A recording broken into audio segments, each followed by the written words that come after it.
Welcome to Study Faith with AI, where we use the power of AI to help you explore the Church of Jesus Christ of Latter-day Saints. I'm Meg Jensen. And I'm Paul Carter. And we're Google AIs.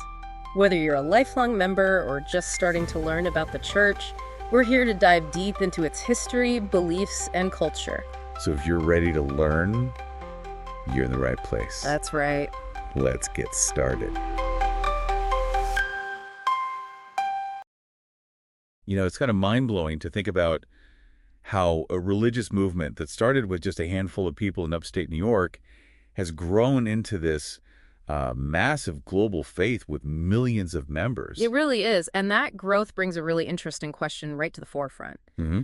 How do you maintain any sense of unity and shared understanding across such a huge and diverse group? Exactly. So today, we're plunging into a pretty pivotal development in the history of the Church of Jesus Christ of Latter-day Saints that directly tackles this, a process called correlation. And what's fascinating here, I think, is that this wasn't some, organic shift bubbling up from the members. It was a very deliberate, very purposeful initiative starting right at the highest levels of church leadership. At its core, correlation involved forming the Correlation Committee, which is actually the first presidency, and the Quorum of the 12 Apostles. Their mandate, as laid out in their charter, was pretty significant: to establish and approve all church priorities, policies, programs, and procedures to ensure that the Lord's Church remains as one in doctrine, principle, and practice. Wow. That phrase, remains as one. Yeah. It really hits home the main goal, doesn't it? It really does. It underscores the central objective. Okay, so let's unpack this, because the church, before the formal start of correlation in 1961, looked quite different, at least according to our sources. Oh, definitely. We're talking about a time where there was a real vibrancy of theological speculation among church leaders. Different authorities could actually hold and teach varying, sometimes even inconsistent theories. Right, and even the auxiliaries, Relief Society, Sunday School, they were largely autonomous. They created their own curricula. Which led to, well, a fair amount of overlap and perhaps a less centrally coordinated approach overall. That's a really crucial point to grasp. It wasn't like there had been zero attempts at coordination before 61. Right, you mentioned earlier efforts. Yeah, exactly. Yeah. As early as 1908, Elder David O. McKay, who later became church president, he actually chaired a committee specifically focused on creating a more unified curriculum just for the priesthood quorums. Okay. And then in 1912, there was another correlation committee formed to help the leaders of the different auxiliaries work more closely together. So these earlier efforts, including a standing correlation committee set up in 1918, also under McKay, they definitely laid some groundwork. So the mission for our deep dive today, for you listening, is to really get a handle on what this process of correlation is, how it evolved over time, what the driving forces behind it actually were, and the pretty extensive impact it had on the church's structure and its global reach. And we also need to explore some of the complexities that came out of this strong push for unity, particularly when you get into the nuances of doctrine and, historical interpretation. Definitely. Ready to delve in. Absolutely. Let's maybe start by looking at the why. What were the key motivations that really prompted such a major shift in how the church operated? Well, a big factor seems to be the projections of substantial growth, particularly after World War II. International growth especially. David Smith's research really emphasizes this, suggesting leaders foresaw a future where the church would just expand dramatically across the globe. And with that rapid growth came, serious concerns. How do you maintain doctrinal purity and consistency across such a diverse, widespread membership? Yeah, it's a huge challenge. Harold B. Lee, as Smith recounts it, apparently expressed worry that without a more unified approach, the church could end up spinning off into 100 different churches. Imagine the logistics, the theology, trying to keep the message consistent in tons of cultures and languages without some kind of central framework. Right, and here's where it gets really interesting.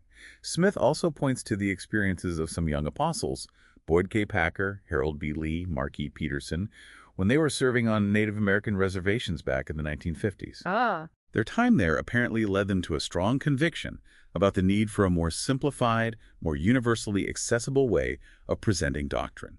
So this idea of making the core gospel principles easy to understand for a global audience became a really big driver. And that tied in with Harold B. Lee's strong emphasis on efficiency, especially in how priesthood authority was used. Deficiency, right.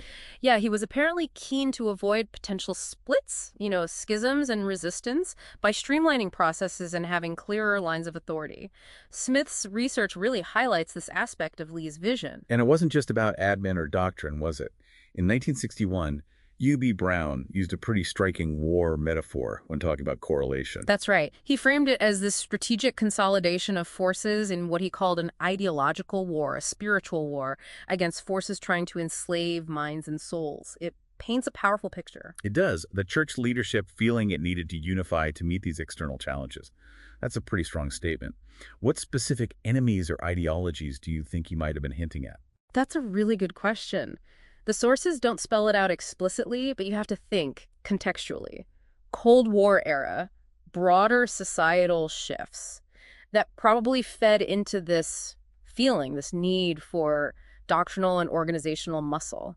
Maintaining a united front against outside influences seems key. Yes. Correlation placed a very strong emphasis on priesthood leadership as the central authority. Managing, unifying all church programs, all curriculum. The priesthood organization was increasingly positioned as the key intermediary between heaven and earth in matters of church governance and doctrine. And the language used to describe this effort was quite powerful, wasn't it? We saw references to, military or even bodily metaphors. What was the purpose of that? Indeed, there was a noticeable use of martial language terms like war, consolidating forces.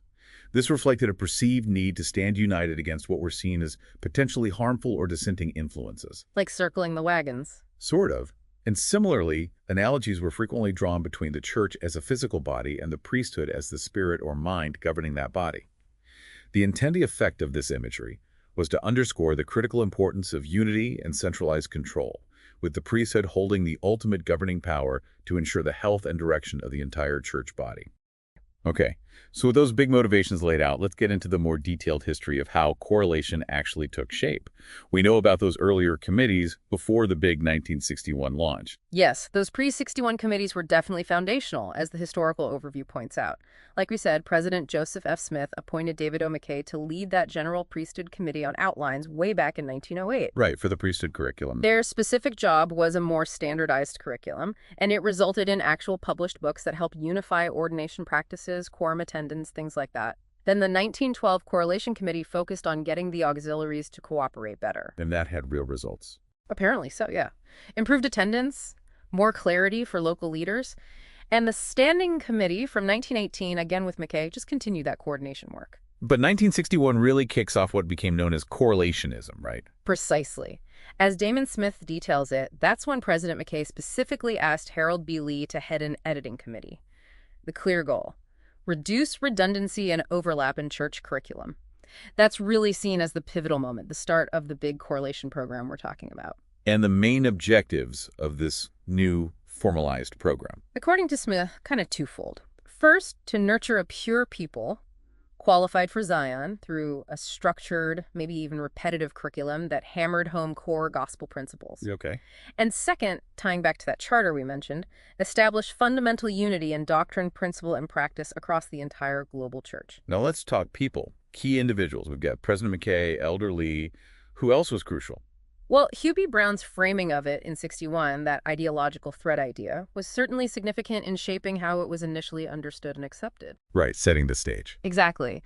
And of course, the whole First Presidency and Quorum of the 12, acting together as the Correlation Committee, they held the ultimate authority, set the overall direction. And later on. Yeah, Dave Marsh's insights also highlight the later roles of members of the 70 who served as executive directors overseeing different church departments, and then managing directors handling the more day-to-day operational side of correlation. And what were some key events marking how this all unfolded? Smith outlined several. The formation of the All-Church Coordinating Council, or ACCC, was an early important step. Brought leaders from different areas together for coordination. Okay. Then, April 1963, Harold B. Lee gave a big address in a general priesthood meeting where he officially announced and explained the correlation program, gave it a formal name, a history. Made it official. Yeah. Then there was the development of the Correlation Program Worksheet, the CPW. That gave them a concrete framework criteria for evaluating curriculum, ensuring consistency. Measuring stick, basically. Pretty much. Yep. And, significantly, the creation of the calling of regional representatives. Gordon B. Hinckley apparently helped name them.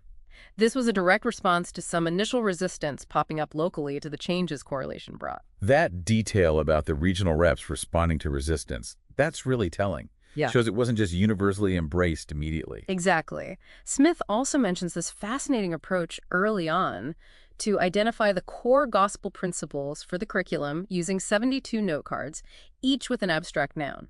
Abstract nouns, like what?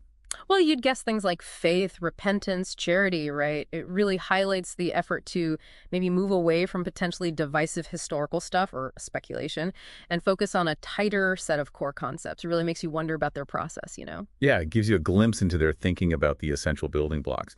So what exactly was the role of the prophets and apostles in all this? Sounds like more than just a rubber stamp. Oh, absolutely. Dave Marsh makes it really clear. The first presidency and the Quorum of the 12, or the Correlation Committee, they have the ultimate responsibility for establishing church doctrine and policies. So they're not just approving, they're setting the direction. Right. Now, they do delegate the review and oversight work to executive committees members of the 70, a managing director, and to the staff in the correlation department. But any final approval for curriculum, major policy decisions, that ultimately rests with those top leadership bodies. It's a system with multiple review layers, but the final say comes from the very top. It's interesting hearing Dave Marsh's perspective. Since he worked in gospel-studied materials, he really emphasizes that nothing goes out to members without going through this thorough review and approval by correlation. That's such a critical piece. It kind of dispels any idea that curriculum changes are just made by staff members on their own. There's a very deliberate system of checks and balances, multiple levels of scrutiny, potentially right up to the first presidency and 12 before anything's finalized. That's correct. Now, despite this big push for unity, it wasn't universally embraced, was it? We heard about some opposition. That's right. For instance, the primary general presidency reportedly expressed some reluctance, likely due to concerns about the centralization of responsibilities that had traditionally resided more within their own sphere. Losing some autonomy. Potentially, yeah. And there was resistance reported at the local level, too, in stakes and wards, as members and leaders adjusted to these pretty significant shifts in how things were done. And it wasn't just at the auxiliary or local levels. Were there concerns even higher up, among the top leadership? Yes, even President David O. McKay himself reportedly voiced some reservations. Yeah. Concerns about the potential for a supercorrelation committee to inadvertently overshadow the authority and direction of the first presidency itself. Interesting. So even the man who started some early efforts had questions later on? It suggests that while he initiated some coordination, the scope and direction correlation took under President Lee raised questions even for him. And it sounds like the whole process of creating curriculum changed significantly. We heard that the topics for manuals were often determined before even looking at the source material. How did that work? That's a really critical point. Under the correlated system, the core topics for manuals were frequently identified based on that pre-established correlated understanding of the gospel, those 72 abstract nouns, and the doctrines derived from them. So start with the framework. Exactly. These predetermined topics then served as the framework through which historical and scriptural sources were examined and interpreted, rather than letting the original sources primarily dictate the content and direction. And the process for getting these materials approved became much more centralized and layered, didn't it? Oh, yes. Very structured, very hierarchical. It would typically start with curriculum staff, move through managing directors, and ultimately require approval from the correlation committee, which includes the first presidency and the 12. So multiple eyes right up to the top. A rigorous process, absolutely designed to ensure everything the church produced was in complete alignment with established doctrine and policy. You can think of it like, I don't know, a business proposal needing various levels of management sign-off. Okay. Okay, so how did this whole correlation process, with its standardized handbooks and manuals, actually contribute to the efficient operation and the global reach the church has today? Well, the standardization of handbooks and manuals became just a fundamental mechanism for ensuring consistency everywhere. Dave Marsh describes this multi-stage approval process, including that correlation review, making sure policies and practices are uniform across the whole church organization. So everyone's on the same page. Literally. Exactly. This follow the handbook approach gives local leaders a clear, accessible framework, whether they're in Salt Lake City or Senegal. It cuts across cultural and geographic differences. Almost like a global franchise model, ensuring a consistent brand and operating procedures, but for spiritual and administrative stuff, makes sense for a worldwide church. That's a very apt analogy, actually. And it also reinforces what you might call a jurisdiction culture within the church, the way authority and decisions flow through the priesthood hierarchy. Wow, so The correlated materials support this structure by clearly defining who's responsible for what and at what level decisions get made. And the role of those regional representatives we mentioned, as Smith highlighted, was crucial in getting these correlated practices out there and making sure they were implemented locally.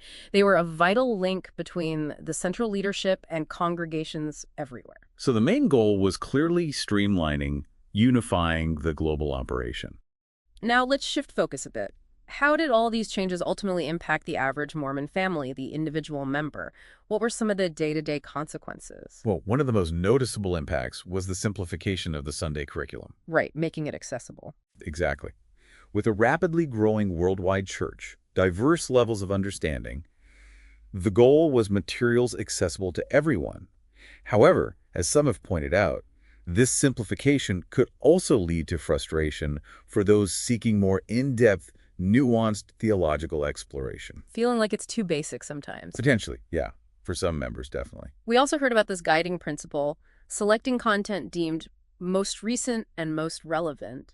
How did that influence what was taught? This principle significantly guided content selection, often prioritizing contemporary applications and interpretations over, say, a deep dive into historical context or complex, nuanced discussions. Can you give an example? A notable example often cited is the more limited discussion of the history and complexities around plural marriage in the early president's teachings manuals. It was perceived as less immediately relevant to modern members. So historical context, even when crucial for understanding doctrinal evolution, could be downplayed for contemporary application. And the way scripture study itself was approached also seems to have shifted. Yes, there was a discernible shift. It moved away from a strong emphasis on historical context, what did this mean then, and exploring multiple interpretations, towards a greater emphasis on personal relevance and immediate application. How can I apply this now? So less academic, more devotional focus. Largely, yes. The central question increasingly became less about historical setting and more about personal application today. It sounds like correlation even fostered its own particular narrative about its own origins and importance within the church. Exactly. Over time, a correlated understanding of church history developed. This often presented correlation itself not just as an administrative program from a specific time, but as a timeless, even divinely inspired principle, essential for building Zion, preparing for the second coming. So framing it as part of the divine plan itself. Right. Reinforcing the idea that it wasn't just a man-made organizational adjustment, but fundamental to God's plan for the church. And within this structure, the importance of obedience to priesthood authority. That seems to have been significantly amplified. Yes, definitely heightened. With the priesthood positioned as the central governing power, responsible for doctrinal unity, proper administration, following priesthood leaders became increasingly emphasized as a key aspect of faithful living. We also briefly touched on programs like priesthood home teaching, which later became ministering. How did those fit into the broader correlation efforts? Programs like home teaching and now ministering served as important tools for implementing correlation locally. They provided a structured mechanism for disseminating correlated messages directly into homes, reinforcing teachings, and arguably also functioning as a form of local-level oversight, maybe even information gathering. This all leads to a really significant question, doesn't it? Did this strong emphasis on unified doctrine and centralized control perhaps inadvertently lead to, well, less tolerance for asking tough questions or exploring nuance? That is a very critical and important consideration. The very strong emphasis on unified, consistent doctrine, coupled with that top-down approach to truth dissemination, could, for some members, create an environment where dissenting views or in-depth exploration of complex, challenging aspects of history or doctrine might be less openly encouraged, maybe even viewed with some suspicion. We heard the sentiment expressed that for some, the time for questioning foundational issues was perceived to be largely over. Yes, there was a growing sense, perhaps, that the fundamental questions had been definitively answered through revelation and past prophets. This perspective often led to emphasizing applying established truths, rather than extensive questioning or critical analysis. Focus shifted to memorizing approved answers, taking action based on correlated teachings. Daniel Peterson shared that interesting story about historical context being discouraged in Sunday school. Yes, he recounted trying to provide historical context for Old Testament lessons and being met with a resistance from leaders who felt the focus should be purely on simple, practical, personal applications, not complex history. And it's clear the editing process for curriculum became incredibly meticulous. Oh, absolutely. Correlation is known for its fastidious editing. Even seemingly minor word choices were carefully scrutinized to align perfectly with approved doctrine, avoid any potential alternative interpretations. Like the enjoyed versus loved example. Exactly. That illustrates the very high level of editorial oversight. And we also can't overlook the example of the Genesis group play and the censorship it faced. That's a particularly powerful example. The Genesis group, supporting Black Latter-day Saints, had a play censored due to concerns about historical accuracy and nuanced portrayals of past events and figures. It highlights how the desire for a consistent faith-promoting narrative could sometimes clash with historical complexity. So, as we bring this deep dive to a close, what would you say are the most significant key shifts that the correlation movement brought about within the Mormon Church? Well, in summary, correlation initiated a profound shift towards a more unified, definitely more simplified, and more centrally controlled church. There was a very significant increase in the authority and influence of the priesthood in governance, and a much stronger emphasis on strict doctrinal consistency across all materials, programs, and teachings. And for you, our listener, who joined us on this deep dive, seeking a comprehensive yet clear understanding of correlation, we sincerely hope we've provided valuable insights into the what, the why, and the how of this truly pivotal period in the Church's history. Which brings us to a final thought for you, the learner. Considering the clear benefits that come with unity and also the potential trade-offs, maybe limiting deeper exploration, diverse perspectives, what does a truly well-informed and personally meaningful understanding of the gospel look like for you within this post-correlation church context? That's a great question to ponder. Yeah. We encourage you to continue your own journey of personal study, thoughtful reflection, embracing the ideal of becoming a self-reliant, critically engaged gospel learner who can navigate the complexities of faith and history with both understanding and discernment.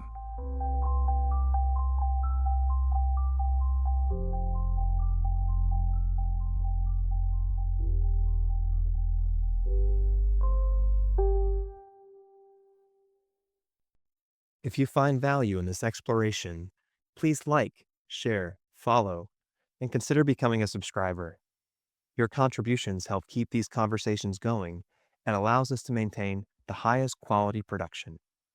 You can find all the details at studyfaithwithai.com. Thank you for being part of this journey.